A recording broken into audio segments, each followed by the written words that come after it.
Hello friends, welcome to way to commerce. आज हम पढ़ने वाले हैं small business and enterprises part 6 intellectual property rights के बारे में। आज के वीडियो में हमारा टॉपिक होगा concept and types of intellectual property rights. So start करते हैं। Concept of intellectual property rights, इसको हम शॉर्ट में आईपीआर भी कहते हैं। इंटेलेक्चुअल प्रॉपर्टी कोई ऐसी चीज़ नहीं होती जो सडनली क्रिएट हो जाती है, जो एकदम से बना ली जाती है। एक पर्सन के, एक इंसान के बहुत सारी एफर्ट लगाने के बाद, बहुत सारी कोशिशों को करने के बाद, बहुत सारी रिसर्च की एक्टिविटी करने के बाद अगर वो कुछ कर पाने में संभव हो पाता है, कुछ वो इनोवेटिव करता है, कुछ वो क्रिएटिव करता है, तब वो कोई चीज़ बनाता है, उसको हम कहते हैं intellectual property.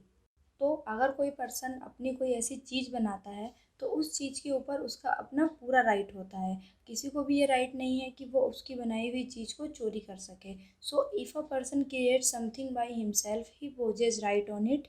This is called IPR. अगर कोई पर्सन अपना दिमाग लगा के, अपनी क्रिएटिविटी को यूज करके, अपने आइडियाज़ को यूज करके कोई चीज़ बनाता है तो उस थिंग के ऊपर सिर्फ उस पर्सन का अधिकार होता है, जिसको हम कहते हैं intellectual property rights. It gives right to creator for a definite period for use of his creative works। तो आईपीआर में क्या होता है, यह बनाने वाले को, जिसको हम क्रिएटर कहते हैं, उसको एक राइट देता है कुछ डिफिनिट समय के लिए कि वो अपने उस क्रिएटिव वर्क को जो है यूज कर सकता है। एक फिक्स्ड पीरियड जो है वो डिसाइड कर दिया जाता है कि उतने टाइम तक उसको अधिकार होता है अपनी उस क्रिएटिविटी, अपनी उस चीज़ को यूज करने के लिए। क्योंकि जब भी हम कोई चीज़ बनाते हैं, जब भी क्रिएटर कोई चीज़ बनाता है तो उसको बिल्कुल ये राइट है, उसके मन में डर रहता है कि उसकी बनाई हुई चीज़ जो है वो कोई चोरी ना कर ले, किसी तरह का उसकी बनाई हुई इन्वेंशन को, उसकी बनाई हुई चीज़ को कोई नुकसान ना हो, उससे सुरक्षा करने का उसे पूरा अधिकार है। तो जो सिक्योरिटी उसको प्रोवाइड की जाती है, उस सिक्योरिटी को हम इंटेलेक्चुअल प्रॉपर्टी राइट्स के नाम से जानते हैं। क्योंकि अगर कोई चीज़ कोई बना रहा है और अगर उसको सेफ्टी नहीं होगी, वो सिक्योर नहीं होगा, तो आगे से कोई भी पर्सन जो है कोई नया क्रिएटिव काम करने से पहले डरेगा। तो इसीलिए उसकी बनाई हुई क्रिएशन को सेफ्टी प्रोवाइड करना बहुत ज़रूरी है।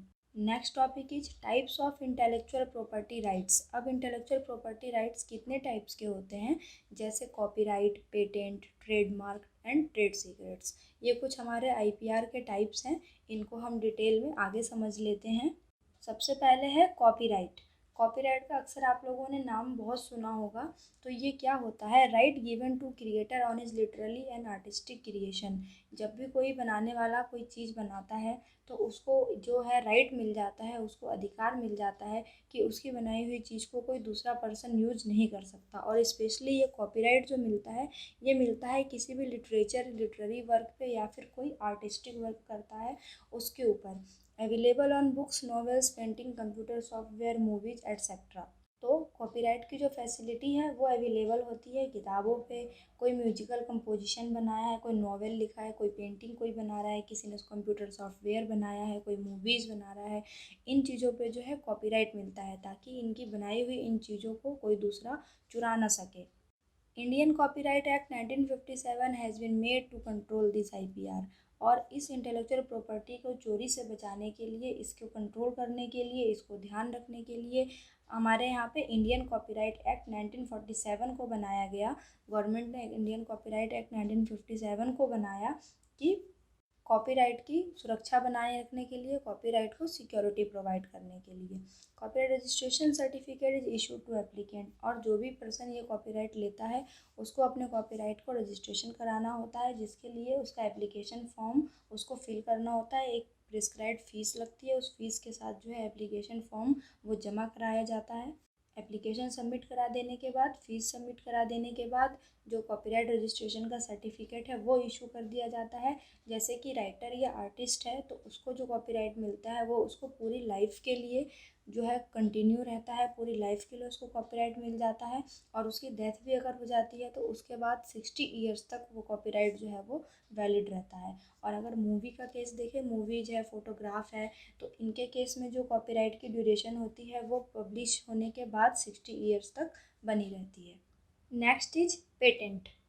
पेटेंट जो है ये एक ऐसा राइट होता है, ये एक ऐसा अधिकार होता है जो इन्वेंटर को दिया जाता है। इन्वेंटर हम बोलते हैं जो अपनी कोई इन्वेंशन करता है, तो उसने अपनी जो भी इन्वेंशन करी है उसको सिक्योरिटी प्रोवाइड करने के लिए जो राइट दिया जाता है, उस राइट को हम पेटेंट कहते हैं। ये पेटेंट एक कुछ समय के लिए दिया जाता है, कुछ फिक्स्ड पीरियड के लिए जो है इन्वेंटर को दिया जाता है, ताकि उसने जो इन्वेंशन किया है वो उसका सिक्योर रह सके और उतने टाइम तक सिर्फ वो इन्वेंटर जो है, वही इन्वेंटर कह सकते हैं, हम क्रिएटर भी कह सकते हैं, वही जो है अपने उस इन्वेंशन को, अपने उस प्रोडक्ट को यूज कर सकता है। उसके सिवा कोई दूसरा यूज नहीं कर सकता है। जैसे बनाने वाला क्रिएटर जो है उसके पास कोई न्यू इन्वेंशन है, उसने अपना कोई न्यू इन्वेंट किया, कोई नया आइडिया वो लेके आया, कोई नया प्रोसेस, मेथड, फार्मूला, आइडिया, इस तरह की चीज़ें अगर कोई अपने दिमाग से बना रहा है तो उसके ऊपर सिर्फ उसी पर्सन का अधिकार होता है, उसको कोई दूसरा नहीं चुरा सकता। तो उसको कैसे सिक्योरिटी प्रोवाइड की जाए, इसी सिक्योरिटी को प्रोवाइड करने के लिए ये पेटेंट जो है इसको बनाया गया। इस पेटेंट को लेने के बाद उस इन्वेंटर के, उस क्रिएटर की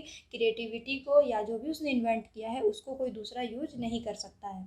और इस इंटेलेक्चुअल प्रॉपर्टी को सेफ्टी प्रोवाइड करने के लिए पेटेंट एक्ट 1970 को बनाया गया, जो इसके ऊपर पूरा अपना कंट्रोल रखता है। पेटेंट का रजिस्ट्रेशन कराने के लिए पेटेंट ऑफिस जाना पड़ता है, वहाँ पर एक एप्लीकेशन फॉर्म फिल किया जाता है एक प्रिस्क्राइब्ड फीस के साथ। वो फीस के संग फॉर्म को फिल करके वहाँ पे जमा करा दिया जाता है। उसके बाद हमें पेटेंट का जो है सर्टिफिकेट वो मिल जाता है। और ये पेटेंट जो है ये 20 ईयर तक, 20 ईयर तक जो है वैलिड रहता है। हमारे इंडिया में पेटेंट की वैलिडिटी जो है वो 20 ईयर्स तक होती है। और जब इसकी वैलिडिटी ख़त्म होने लग जाती है तो रिन्यूअल फीस सबमिट करा के हम इसको रिन्यू भी करवा सकते हैं, पेटेंट को रिन्यू करवाया जा सकता है। Next is trademark.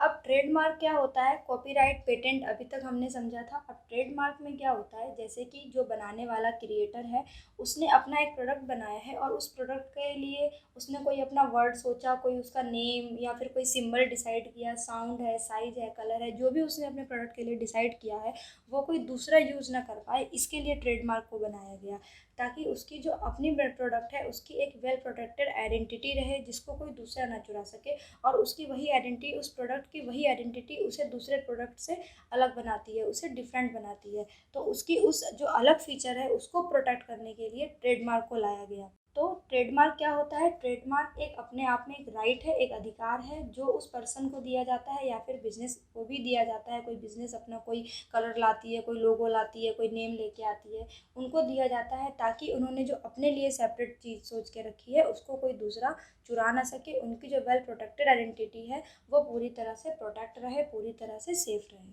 और इसको कंट्रोल करने के लिए इंडियन ट्रेडमार्क एक्ट 1999 को बनाया गया। ट्रेडमार्क का रजिस्ट्रेशन कराने के लिए हमें ट्रेडमार्क के रजिस्ट्रार ऑफिस जाना पड़ता है, वहाँ पर एप्लीकेशन फॉर्म मिलता है, उस फॉर्म को वहाँ पे जमा कराया जाता है, कुछ फीस भी लगती है साथ में उस फॉर्म के।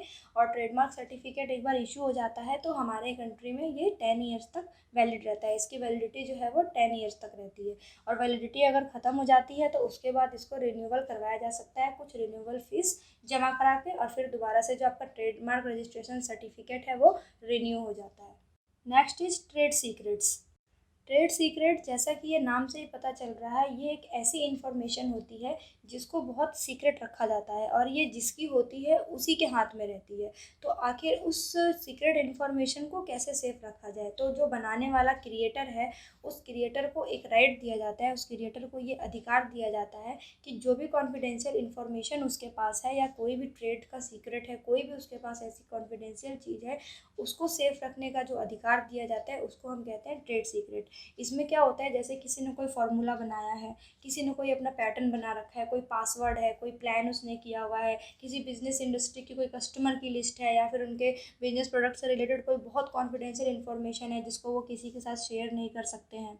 और ऐसी इन्फॉर्मेशन जो बहुत ही न्यू है, अपने आप में बहुत ही यूनिक है, अगर इसको किसी ने चोरी कर लिया तो कोई नुकसान हो सकता है, या फिर हो सकता है कि कोई बिजनेस का कॉम्पिटिटर हो, कोई राइवल हो जो दुश्मनी के लिए उसका वो कॉन्फिडेंशियल इन्फॉर्मेशन चोरी कर ले, तो आखिर उसको कैसे सेफ रखा जाएगा? इसी के लिए जो है ये ट्रेड सीक्रेट बनाया गया, जिसमें क्रिएटर को ये अधिकार है, ये राइट दिया जाता है कि जो भी उसका अपना कॉन्फिडेंशियल इन्फॉर्मेशन है वो सीक्रेट ही रहेगा जब उसको ट्रेड सीक्रेट मिल जाता है। और सेकंड थिंग, ट्रेड सीक्रेट का कोई रजिस्ट्रेशन नहीं होता, जैसा कि अभी हमने कॉपीराइट, पेटेंट और ट्रेडमार्क में पढ़ा था कि उनको रजिस्ट्रेशन कराना पड़ता है। इसमें ट्रेड सीक्रेट का कोई रजिस्ट्रेशन नहीं होता है और ना ही इसकी सिक्योरिटी के लिए कोई स्पेशल प्रोविज़न बनाया गया है लॉ के अंदर।